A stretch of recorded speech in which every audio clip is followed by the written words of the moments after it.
अस्सलामुअलैकुम एवरीवन, कैसे हैं आप सब। Hope so you all are doing well. अल्हम्दुलिल्लाह मैं भी ठीक हूँ और बच्चे भी ठीक हैं। यहाँ पे घर की सबसे छोटी सी बच्ची जो थी वो खेल रही थी। हमने इसको कैट माउस गेम लगा के दी हुई थी। हेज़ल वैसे भी ना इन चीज़ों से बहुत ही ज़्यादा अट्रैक्ट होती है, कैट साउंड से और गेम्स वगैरह से। और हमसे वैसे भी नॉर्मली अगर हम कोई भी वीडियो वगैरह देख रहे हैं, टिकटॉक देख रहे हैं, तो ये इतना अट्रैक्ट होती है, कहती है कि तुम लोग पीछे हो जाओ, मैंने देखना। आजकल जैसे मैचेस चले हुए हैं, मेरे सारे बच्चे जो है ना वो मैचेस बहुत ही ज़्यादा शौक़ से देखते हैं और सुल्तान को तो कुछ एक्स्ट्रा मज़ा आता है मैचेस देखते हुए। हमारा ना मंथ में एक दफ़ा मोबाइल का जो प्रोटेक्टर है वो लाजमी में चेंज करवाना पड़ता है, अगर हमारा ना भी दिल हो, क्योंकि हेज़ल मैडम फ़ोन के प्रोटेक्टर पे और सुल्तान इतने स्क्रैचेस मार देते हैं ना कि फिर हमें इसको चेंज करवाना ही पड़ता है। और ये लड़की तो फ़ोन उठा उठा के मारती है। अभी मैं आपको बता रही हूँ कि ना बच्चों की चिन एक्नी कुछ बच्चों को होगी, तो हम उनकी चिन एक्नी को किस तरह से रिमूव करते हैं। ये अल्कोहलिक पैड है, ठीक है, और इनसे जो है ना अल्कोहलिक पैड है, इससे हम बच्चों की चिन एक्नी जो है ना वो रिमूव करते हैं। फ़िलहाल हम मोइज़ा की रिमूव करें तो मैं आपको दिखाती हूँ। अभी खैर हमने से चिन एक्नी जो है वो आप ही नहीं जो है वो उसकी रिमूव कर लिया। अब साफ़ सुथरे होगी है इसकी चिन। ये तो इतनी ब्लैक हुई थी। और ये अल्कोहलिक पैड जो है ना आप वीक में 2 से 3 दफ़ा इससे अपनी कैट की जो चिन एक्नी है ना आप उसको साफ़ कर सकते हैं। और आपके ईयर्स जो है ना इससे बहुत अच्छे क्लीन होते हैं। अगर आपकी कैट्स को ईयर माइट्स हैं तो आप उससे भी अल्कोहलिक पैड से जो है वो अच्छी तरह से अपनी कैट से ईयर्स को क्लीन कर सकते हैं, साफ़ सुथरे हो जाते हैं बिल्कुल। और इस वक्त मोइज़ा मैडम साफ़ सुथरी होकर ये इतना गंद निकला है। अच्छा, काफ़ी सारे लोग अल्कोहलिक पैड से बोलेंगे कि आप आइज़ भी क्लीन कर सकते हैं, नोज़ भी। तो आइज़ और नोज़ जो है वो आपने क्लीन नहीं करने। उसके लिए ये देखें, ये मैंने गीला कपड़ा रखा हुआ है जो स्टार्ट से, जिससे मैं इनका नाक और आँखें साफ़ करती आ रही हूँ, वही ये कपड़ा है, ठीक है। तो बाकी जो इनके ईयर्स है और जो इनकी चिन एक्नी है उसको रिमूव करने के लिए मैं ये अल्कोहलिक पैड ही यूज़ करती हूँ। सुलेमान की जो है वो नोज़ और आई की क्लीनिंग करें। अच्छा, मैं कोई भी प्रोडक्ट बच्चों के लिए यूज़ करती हूँ ना तो वो सबसे पहले भी वेटर प्रूफ्ड होते हैं, उसके बाद ही मैं आपके साथ शेयर करती हूँ।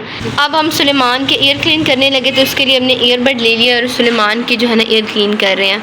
बच्चों के वैसे तो डेली बेसिस पे ईयर क्लीन होते हैं, लेकिन वो इतने डीपली नहीं होती। वीक में एक दफ़ा जो है ना बच्चों के हम ईयर डीपली क्लीन करते हैं ईयरबड से। और ये बड़ा ही ना एहतियात वाला काम होता है। आपने बिल्कुल ही ईयरबड को अंदर नहीं ले जाना होता, क्योंकि इससे ईयरबड टूट भी सकती। तो बहुत एहतियात के साथ जो है ना मेन के कान क्लीन करने पड़ते हैं। और अब हमारा जो सुलेमान है वो बिल्कुल रेडी हो चुका है ना सुलेमान। माशा इतना प्यारा, इसकी चिन एक्नी भी देख के रिमूव हो गई है। सैम की ग्रूमिंग कर रहे हैं और वो अपनी टांगे मार रहे हैं कुछ इस तरह से, इतना फ़नी लग रहा है माशाल्लाह से। जब भी हम इसकी ग्रूमिंग करते हैं ना तो इसको ग्रूमिंग कराना स्टार्ट से पसंद नहीं, किटन एज से ही इसको पसंद नहीं है, तो अब इसको कैसे ही पसंद होगी। तो ये हमेशा टांगे, हाँ, इसी तरह से टांगे मारते हैं। ये भी भाई के पास बैठा हुआ है सुलेमान अपनी ग्रूमिंग करवा के। इतना माशाल्लाह को प्यारा लग रहा है सुलेमान। ये क्यूटनेस आप चेक करें, कितना माशाल्लाह से प्यारा है सुलेमान। देखिए आप लोगों ने भी माशाल्लाह लाजमी बोले क्योंकि सुलेमान के मोटे मोटे पाँव, मोटे मोटे हैंड, लेकिन क्यूट सा फेस है। अभी सुलेमान की करे ग्रूमिंग। और सुलेमान को आप सबको पता है कि इसको स्टार्ट से ही जो है ना कॉम्ब करवाना बहुत ज़्यादा अच्छा लगता है। बल्कि ये खुद ना कभी कभार क्या कहते हैं, कंघी को ना गिरा देता है और फिर कहते हैं ये ग्रूमिंग करो। ये देखिए कितना मज़ा आता है इसको ग्रूमिंग करवाने में, कितना मज़ा आता है। इसको बहुत ज़्यादा पसंद है ग्रूमिंग करवाना अपनी। माशाल्लाह काका बड़ा कितना हो गया, काकू बड़ा कितना हो गया माशाल्लाह माशाल्लाह से। बस ग्रूमिंग और नहीं करवानी, बैठ जाइए। देख लिया, अभी कह रहे मुझे और करो, मैं थका नहीं हूँ। वो चाट रहे ऊपर से। इसलिए ये देख लें, अब कह रहे इधर से करो, इधर साइड से करो। अब ग्रूमिंग कराना। अच्छा, कुछ बच्चे होते हैं ऐसे ना जिनको ग्रूमिंग करवाना बहुत पसंद है, क्योंकि काफ़ी दफ़ा कमेंट्स ये भी आ रहे होते कि आपने अपनी कैट्स को ग्रूम के लिए क्या मतलब किस तरह से ट्रेन की कि वो खुद ब खुद ही ग्रूमिंग करवा लेते। हमारी कैट्स तो अग्रेसिव हो जाती, वो तो अपने आप को हाथ भी नहीं लगाने देती। तो ये भी बच्चों को ट्रेन ही करना पड़ता है स्टार्ट से, किटन एज से। अगर आपकी कैट अडल्ट है ना, यानी साल की 1.5 साल की, फिर आके आप उसको ग्रूमिंग करें तो ऑब्वियसली बात है वो गुस्सा करेगी, क्योंकि उसने अपनी लाइफ में पहले कभी तो उसकी खैर किसी ने भी ग्रूमिंग नहीं की होगी। तो जब उसके लिए हर चीज़ नहीं होगी तो वो गुस्सा ही करेगी। अब जब मेरे पास मेरी पहली कैट जुगनू आई थी ना, तो वो माशाल्लाह से पहले वो अडल्ट कैट था, ठीक है, तकरीबन 1.5-2 साल का वो था। और जब हमने उसकी ग्रूमिंग करनी ना तो वो लड़का में हाथ भी नहीं लगाने देता था, वो बहुत गुस्सा करता था, मारना काटना वो शुरू कर देता, क्योंकि उसको कभी खैर किसी ने तो प्यार नहीं किया था, ऊपर से पहले कभी किसी ने भी उसकी ग्रूमिंग नहीं की थी। लेकिन सुलेमान माशाल्लाह से मेरे पास जितने भी बच्चे हैं ना, इनको मैंने छोटे होते से ग्रूमिंग की आदत डाली है, तो अब इन सबको आदत है। हाँ, बीच में कोई 2-3 ऐसे हैं जो कि बस क्या कर रहा है, जो कि कहते हैं कि हमारी ग्रूमिंग ना करो, लेकिन वो काटते नहीं और वो गुस्सा नहीं करते, बस उनको पसंद नहीं है।